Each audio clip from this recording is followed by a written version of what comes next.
వత్స గారు, మీరు మంత్రిగా ఉన్నప్పుడు శాసనసభ సాక్షిగా మా అమ్మని అవమానించినప్పుడు మీరు ఏం చేశారు సార్?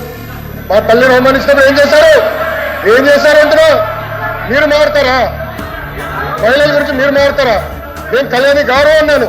నాకు ఆ మహిళలు గౌరవిస్తే మా అమ్మ నాకు నేర్పించింది సార్. మీ నాయకుడు నేర్పించలేదేమో, నాకు నేర్పించారు.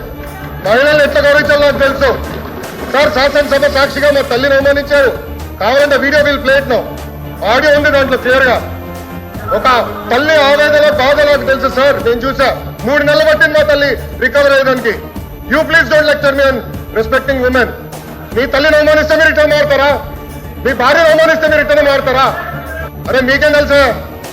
అట్లా మారుతా లూజ్గా. ఏం మారుతున్నారు తెలుసా మీకు? ఒక తల్లిని అవమానిస్తే ఎంత బాధపడుతుందో మీకు తెలుసా?